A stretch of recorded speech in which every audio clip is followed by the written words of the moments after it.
If we want to understand the significance of the East Central European democratic transitions and the Eastern enlargements of the European Union, we need to recapitulate some of the most important historical events after the Second World War. The Alta Conference, held in February 1945, already designated the spheres of influence which divided Europe until the fall of communism. Most of the Central and Eastern European countries became part of the Soviet Union's spheres of influence. And the Soviet Union as a superpower not only extended its influence to the countries of the region, but it also forcibly imposed its own political, economic, social system on the countries of the region. This system had crystallized in the Soviet Union under Joseph Stalin's rule in the 1930s as a result of forced industrialization and collectivization. This dictatorial system, usually called communism or with a different historical terminology, state socialism, was later, so after the Second World War, was forcibly exported to almost all the countries of Central and Eastern Europe. The Sovietization of Hungary, Poland, Czechoslovakia, Romania and Bulgaria was roughly completed by the year of 1948. In the following year, the superpowers rendered the division of Germany permanent, so the Federal Republic of Germany was created from the Western occupation zones of the country, and the German Democratic Republic, the GDR, was formed from the Soviet occupation zone. The technical barrier was gradually built on the border separating the two Germanys, and with the words of the great Winston Churchill, an iron curtain descended, which became a symbol of the separation of the two competing world systems. Perhaps the most famous and infamous section of the Iron Curtain was the Berlin Wall, which divided the German capital city from August 1961 till November 1989. The Berlin Wall was a very visible and, at the same time, a very physical section of the whole Iron Curtain that separated the Eastern Bloc Soviet satellite countries from the Western European democracies. The Soviet leaders forced the Central and Eastern European countries to join alliance organizations, which were set up and led by the Soviet Union. We can speak of two major Soviet alliance organizations, a military and an economic one. Poland, Hungary, Czechoslovakia, Romania, Bulgaria, together with the GDR and Albania, joined the Council for Mutual Economic Assistance, the COMECON, which had established in 1949, and a few years later, in 1955, already entered into a military alliance, the Warsaw Pact organization, commonly known as the Warsaw Pact. The COMECON was basically the Eastern Bloc's response to the announcement of the Marshall Plan in Western Europe and the creation of the Organization for European Economic Cooperation, the OECC, which later became the Organization for Economic Cooperation and Development, the OECD. Both Soviet alliance organizations, the COMECON and the Warsaw Pact, were finally dissolved in 1991, shortly before the breakup of the Soviet Union. The Soviet satellite regimes in the East and Central European countries experienced several periods of crisis during their existence of over 40 years. Just think of the 1953 East Berlin Workers' Uprising, or the 1956 Poznań Uprising, and of course the Hungarian Revolution of the same year. Furthermore, the 1968 Prague Spring, together with the Soviet invasion of Czechoslovakia, and finally, but absolutely not least, the Polish crisis of 1980 and 81, with the rise of the Solidarity mass movement and the introduction of martial law in Poland. Nevertheless, very important changes took place at around the middle of the 80s in the Eastern Bloc countries. In March 1985, Mikhail Gorbachev was elected the new General Secretary of the Communist Party of the Soviet Union. With him, a younger generation of Soviet politicians took over the supreme leadership of the Soviet Union. In foreign policy, Gorbachev shifted the emphasis from confrontation to cooperation, which had a very positive effect not only on the Soviet-American relations, but also on the relations between the COMECON and the European Economic Community. The COMECON member countries at that time were already facing very serious economic problems, primarily because of their heavy indebtedness to the West. So a closer cooperation between the two largest European economic organizations became inevitable. A very interesting concept, the concept of double dependence, can be also dated to this period. Several Comecon member countries, first of all Poland, Hungary and Czechoslovakia, were connected, more and more connected to the West, mostly due to Western loans. However, at that time, so at around the middle of the 80s, they remained politically and militarily dependent on the Soviet Union. The Comecon and the European Common Market finally signed a joint declaration in 1988, which represented a significant step towards the normalizations of the relations between the Western European democracies and the Eastern European Soviet satellite countries. However, Gorbachev's reforms did not achieve their original goals. The measures introduced under the slogans of perestroika and glasnost failed to solve the economic problems of the planned economies, and they also fell short to transform the one-party political systems into working socialist democracies. Among other very important factors, this led to the political regime changes and the establishment of civil democratic systems in the East Central European countries at the turn of the 80s and the 90s. A turning point in Soviet diplomacy was the 1989 Malta summit, where the US President George H.W. Bush and the Soviet General Secretary Mikhail Gorbachev met, just a few weeks after the fall of the Berlin Wall, which happened in November of the same year. The fall of the Berlin Wall led to the reunification of the two Germanys, so the former German Democratic Republic became the first of the Comecon member countries to join the Euro-Atlantic institutions such as NATO and the European Economic Community. During the Malta summit, Bush and Gorbachev declared an end to the Cold War. So in the following years, the Soviet Union, and after the dissolution of the Soviet Union, the Russian Federation withdrew its military units from the East Central European countries.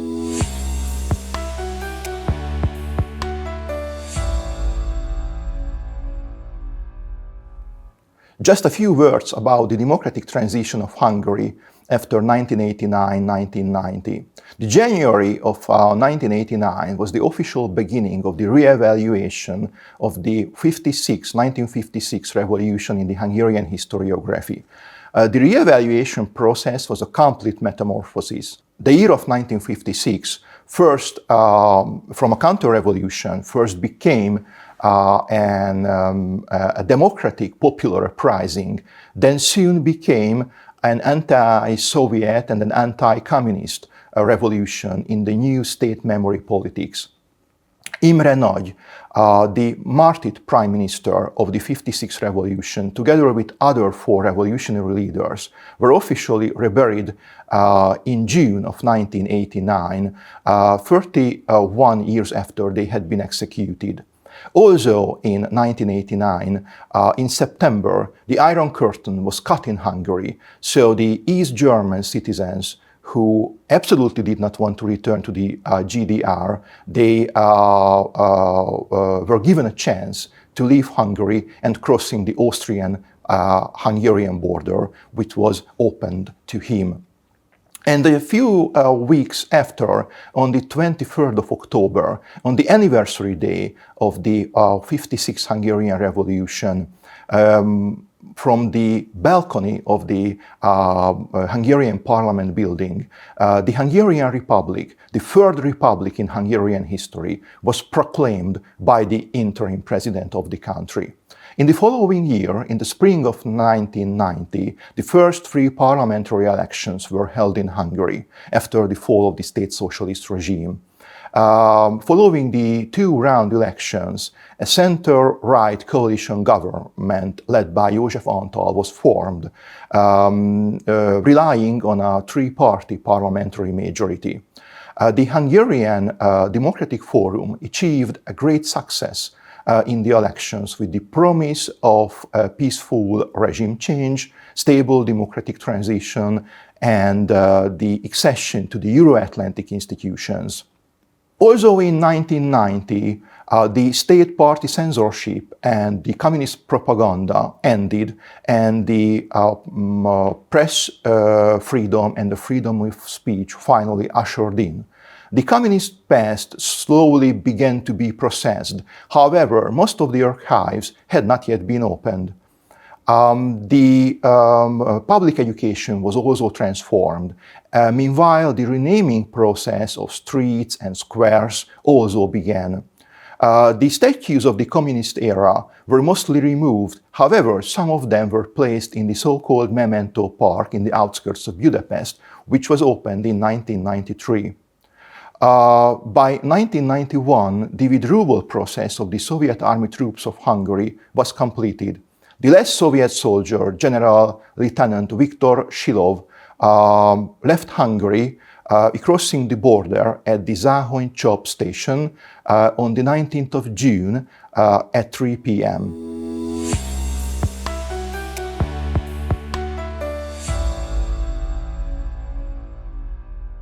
Przemiany ustrojowe lat 89-90 w Europie Środkowo-Wschodniej wykraczały daleko poza koniec epoki komunizmu, stanowiąc jednocześnie kontynuację złożonych procesów dekolonizacji, demokratyzacji, a w późniejszym okresie swoistej rekolonizacji oraz komercjalizacji pamięci zbiorowej. Przez dziesięciolecia reżimy komunistyczne narzucone przez Moskwę skutecznie kontrolowały zarówno badania historyczne, jak i dyskusję publiczną, znacząco ograniczając swobodę interpretowania przeszłości. Przełom 1989 roku przyniósł społeczeństwom Polski, Czech, Słowacji i Węgier długo wyczekiwaną wolność artykułowania odmiennych opinii. Zniesienie cenzury otworzyło przestrzeń dla pluralizmu mediów i poglądów, co zaowocowało napięciami oraz konfliktami pamięci dotyczącymi oceny wcześniejszych zdarzeń i ideologii. A kiedy opadała początkowa euforia związana z powrotem do demokratycznych form rządzenia, coraz wyraźniej zaczęły ujawniać się skutki długotrwałego ograniczenia autonomii intelektualnej. Dekolonizacja pamięci przejawiała się przede wszystkim w problemach rozliczenia z komunistyczną przeszłością oraz w oddolnych ruchach obywatelskich domagających się ujawnienia prawdy o dawnych represjach. Na Węgrzech symbolicznym wyrazem tego procesu stała się rehabilitacja Imre Nagya, przywracająca znaczenie ofiarom komunistycznego terroru. W Polsce uchwalona została ustawa lustracyjna, podobnie jak analogiczne regulacje w Czechach i na Słowacji, zmierzała do ujawnienia osób współpracujących z aparatem bezpieczeństwa.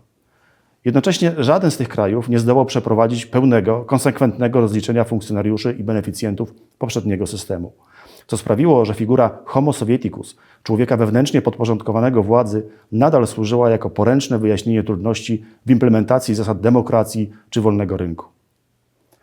Istotnym wyzwaniem okazało się również wypracowanie odpowiedniego podejścia do materialnego dziedzictwa komunizmu, pomników, nazw ulic czy tablic pamiątkowych. Niektóre obiekty usuwano, jak choćby pomnik Koniewa w Pradze, inne przenoszono do specjalnie tworzonych skansenów symbolicznych, czego przykładem jest Memento Park w Budapeszcie. Natomiast w Polsce dyskusje na temat pomników radzieckich przybrały formę kompleksowej ustawy dekomunizacyjnej. Dekomunizacja pamięci manifestowała się również poprzez systematyczne otwieranie archiwów. W Polsce IPN, w Czechosłowacji, w Czechach USTR oraz tworzenie nowych instytucji muzealnych, takich jak Narracyjne Muzeum Powstania Warszawskiego czy inicjatywa Postbellum w Czechach, koncentrująca się na dokumentowaniu historii świadków burzliwego XX wieku. Równolegle społeczeństwa regionu musiały zmierzyć się z dawnymi, nierozwiązanymi problemami historycznymi, które w nowych warunkach nabrały szczególnej intensywności. W Polsce ogólnokrajową debatę wywołała sprawa Jedwabnego. Na Węgrzech zaś rozgorzały spory dotyczące odpowiedzialności za Holokaust oraz kontrowersyjne upamiętniania takich postaci jak Miklos Horthy.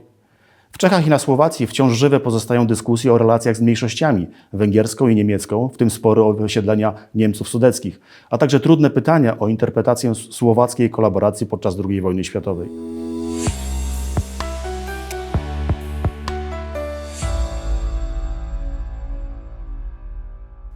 As I have already mentioned, the two major Soviet alliance organizations, the Warsaw Pact and the Comecon, were dissolved in 1991, shortly before the breakup of the Soviet Union. All of these, together with the political regime changes that had already taken place by that time, gave substantially more diplomatic freedom to the East Central European countries. The most important regional initiative at that time was the formation of the Visegrad Group in February 1991.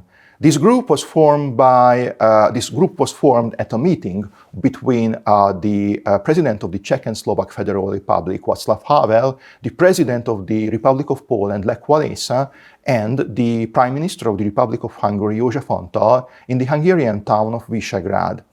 The Visegrad Group was created with the clear aim of moving away from communism and implementing the reforms required for the full membership of the Euro-Atlantic institutions such as NATO and the European Common Market. After the dissolution of Czechoslovakia, which happened on the 1st of January 1993, the Czech Republic and Slovakia became independent members of this alliance, raising the number of the member countries from 3 to 4. The Visegrad member countries, in December 1992, in the city of Krakow in Poland, signed the Central European Free Trade Agreement, the CEFTA. Later, other former state socialist, or with a different terminology, communist countries also joined the CEFTA. In 1993, the Maastricht Treaty established the European Union, which placed the functioning of the European community on a new foundation. And it also had a very huge impact on the future enlargements of the European Union.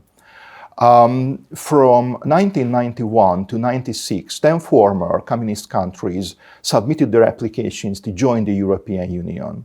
We are talking about the Visegrad Group countries, the Baltic countries, former member republics of the Soviet Union, Estonia, Lithuania, and Latvia. We are talking about Romania and Bulgaria, and of course we are talking about Slovenia, former member republic of Socialist Yugoslavia.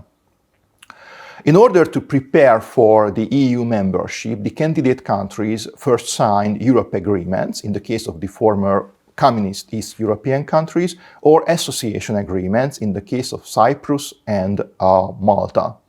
The European Union heavily supported the efforts of these candidate countries to adopt the community's rules. So the European community gave these candidate countries substantial financial support for modernizing their infrastructure, their institutions, and their economies. Accession negotiations began in March 1998 with the 6 best prepared countries, so with Hungary, Poland, the Czech Republic, Slovenia, Estonia, and Cyprus, and in February 2000 with all the other candidate countries. Meanwhile, in 1999, the Czech Republic, Poland, and Hungary became members of the North Atlantic Treaty Organization. The Copenhagen European Council of December 2002 found that 10 of the 13 candidate countries had already fulfilled the conditions necessary for joining the European Union. Therefore, these countries signed the accession treaty in April 2003 in Athens and officially joined the European Community on the 1st of May 2004. So the Visegrad Group countries became, on the 1st of May 2004, full members of the European Union. This day is a very important day in the history of the European Community because 10 new countries with a combined population of almost 75 million joined the community. Barely a month before the first Eastern enlargement of the European Union, the Baltic countries, together with Slovakia, Bulgaria, Romania, and Slovenia, joined the NATO.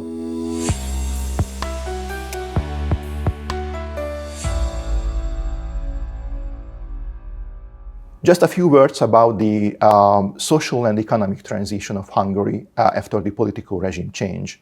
The democratic political change was followed by an economic transition which was primarily based on the drastic reduction of state property, namely the privatization, which basically happened in all of the East Central European countries. Although privatization was necessary, at least in part, it increased social inequalities and unemployment. At the beginning of the 1990s, due to the critical economic situation, unfortunately, many people were disappointed in the freshly born civil democratic system, which reduced the popularity of the regime-changing political parties. In addition to that, existential insecurity strengthened the nostalgia for the communist regime. The example of the famous Hungarian bus manufacturer Icarus, I believe, is a typical story of the contradictions of the economic transition of the country, which happened after 1990.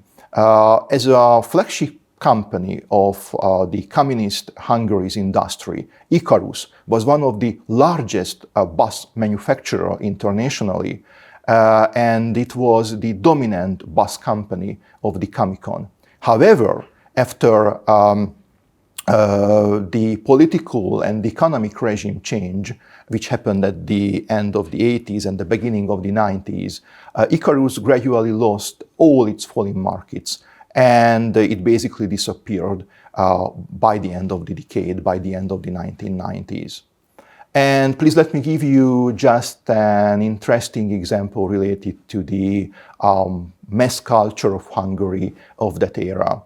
The Neighbors in Hungarian Szomszédok was one of the most popular TV series of that era. It was originally broadcast on the first channel of the Hungarian national television every 2 weeks on Thursdays from 1987 to 1999. Very distinctive feature of this series was that the main characters, and not only the characters, often reflected on public events, expressing their personal opinions on social issue. This TV series presented a country and its society in transition from the perspective of the residents of a concrete apartment building in Budapest. Of course, there were many interesting cultural projects in the 1990s. For example, the Sziget Festival, in English the Island Festival, was first organized in Budapest in 1993, and later it became one of the prominent rock festivals of the continent. Cooperation opportunities in the field of culture, of course, also multiplied after the country's EU accession. Just an example, a beautiful example, in January 2010, the city of Pécs, together with Essen and Istanbul, became one of the European capitals of culture.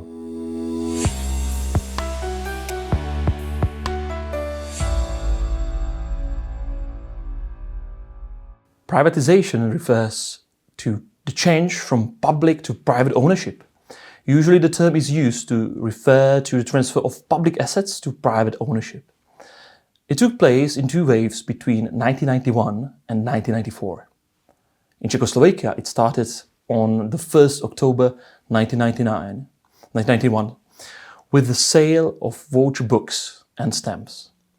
One coupon book cost 1,035 Czech crowns. The investor received shares in the state-owned companies. It was mainly promoted by then Finance Minister Václav Klaus. 8.5 million people participated in the first wave, which took place during the Czechoslovak Federation. In both waves, the state privatized assets worth 367.5 billion Czech crowns, representing a total of 1,172 companies. Economists mention positive impacts of the voucher privatization on a merge of capitalism. On the other hand, some also mention the negatives. Because the legal system was not yet firmly established, there were large transfers of money that were not transparent. It was impossible to control all the corruption that was going on at the time. The process of privatization gave the world a new term, tunneling, which means financial fraud committed by the transfer of assets and profits out of firms for the benefits of those who control them. Games Without Borders, in French Jeux sans frontières, was an international television competition organized by the European Broadcasting Union for 30 seasons from 1965 to 1999 between members of the Union who participated representing their countries. Broadcasters and mixed teams that competed against each other in a series of funny physical games played in outlandish costumes.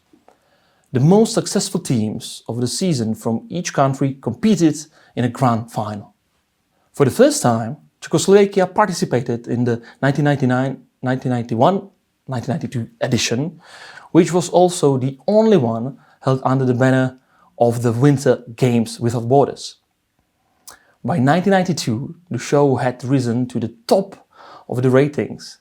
Cities considered their participation prestigious, and commentator Martina Adamcová became very popular.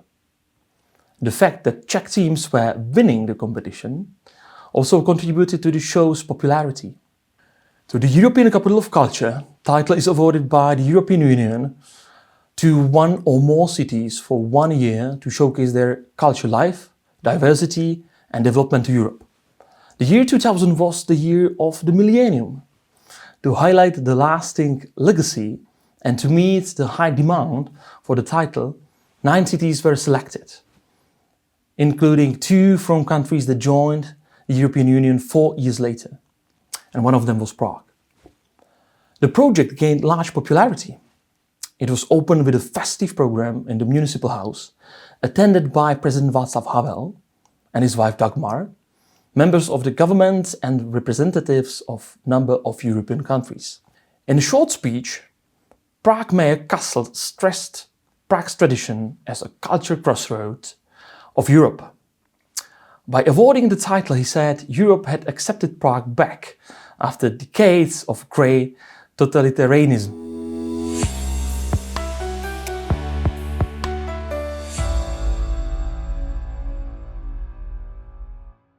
W ten sposób, obok tak wyczekiwanego czasu rozliczeń i odzyskiwanej wolności, stosunkowo szybko rozpoczęły się procesy nowej kolonizacji pamięci, w ramach której władze państwowe często wbrew duchowi pluralizmu narzucały kierunek oficjalnym interpretacjom przeszłości. Ilustracją tego zjawiska może być kontrowersyjna ekspozycja w budapesztańskim Muzeum Terroru, gdzie, zdaniem nielicznych krytyków, promowana jest narracja niedostatecznie uwzględniająca węgierski współudział w zbrodniach. Z kolei w Polsce burzliwe spory wokół nowelizacji ustawy o IPN z 2018 roku dowodzą, że historia na arenie międzynarodowej stała się nie tylko fundamentalnym źródłem tożsamości, ale także skutecznym narzędziem politycznej gry. W tym samym okresie narastał również wyraźny trend komercjalizacji pamięci, co szczególnie dobrze widoczne jest w Polsce, Czechach, na Słowacji i Węgrzech.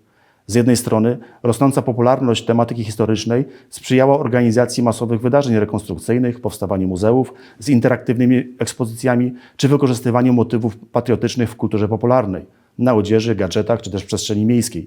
Z drugiej strony zjawiska te niosą za sobą ryzyko znaczącego spłycenia przekazu oraz instrumentalnego traktowania dawnych tragedii jako atrakcji turystycznych, tzw. dark tourism. Charakterystyczna dla całego regionu retronostalgia przejawia się m.in. w popularności barów stylizowanych na czasy komunizmu, organizowaniu wycieczek śladami dawnego systemu czy masowej produkcji pamiątek z motywami nawiązującymi do ZSRR. W Polsce do takich przejawów zaliczyć można na przykład renesans barów mlecznych jako turystycznych atrakcji, działalność Muzeum PRL-u w Krakowie, czy też intensywny rozwój przemysłu odzieży patriotycznej, wykorzystującej symbolikę Powstania Warszawskiego i żołnierzy wyklętych. Analogiczne zjawiska obserwuje się na Węgrzech, gdzie popularne stały się upamiętnienia idei Wielkich Węgier, oraz w Czechach i na Słowacji, gdzie chętnie sięga się po nawiązania do tradycji czechosłowackich legionów i mitologizowanej I Republiki. Komercjalizacja pamięci, mimo licznych kontrowersji, które wywołuje, może przynosić również pozytywne skutki. Młodsze pokolenia znacznie chętniej sięgają po tematy historyczne, jeśli prezentowane są w atrakcyjnej i przystępnej formie. Jednocześnie sytuacja ta wymaga nieustannej czujności, by doraźny zysk ekonomiczny nie przysłonił potrzeby rzetelnej refleksji i nie sprowadzał tragicznych aspektów dziejów do poziomu powierzchniowego widowiska pozbawionego głębszego sensu.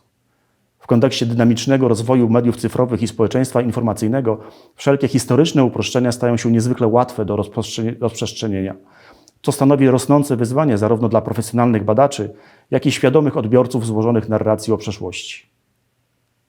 Podsumowując, w państwach Europy Środkowo-Wschodniej po przełomie lat 89-90 nastąpiły intensywne, wielokierunkowe procesy dotyczące pamięci zbiorowej. Od początkowej entuzjastycznej dekolonizacji i demokratyzacji przez nowe, niekiedy problematyczne formy polityki historycznej, czyli swoista kolonizacja pamięci, aż po postępującą komercjalizację odniesień do przeszłości.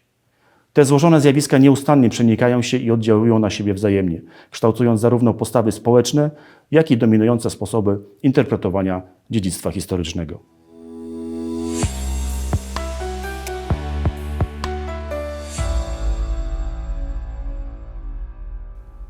The Euro-Atlantic integration and the democratic transition of the East Central European countries was perhaps the last major political and economic project that united the countries of the Central and Eastern European region, and in a broader sense, it also united the mainstream political forces in the region. Its importance is felt even today. Moreover, the continuation of the enlargements of the European community is constantly on the political agenda of the European Union. Just think of the cases of the Western Balkans, Georgia, or even Ukraine. The Euro-Atlantic integration of the Central and Eastern European region that has been achieved so far is a success story overall. However, we should not forget that it was a result of a much longer process. And this process had already started at around the middle of the 80s with the weakening of the communist parties in the region. And then it accelerated after the political regime changes, which basically put an end to a communist rule in East Central Europe. Bulgaria and Romania signed a accession treaty in April 2005 and officially became the members of the European Union on the 1st of 2007. This was the sixth, but not the last, Eastern enlargement of the European Union, because on the 1st of July 2013, the Republic of Croatia also became member of the European Union. As we have seen in the case of the other former communist countries, the example of Croatia also shows us that the NATO membership usually precedes the EU accession. These historic Eastern enlargements of the European Union were the culmination of a long accession process leading to the reunification of Europe, which had been divided for half a century by the Iron Curtain and the Cold War. Thank you for the attention.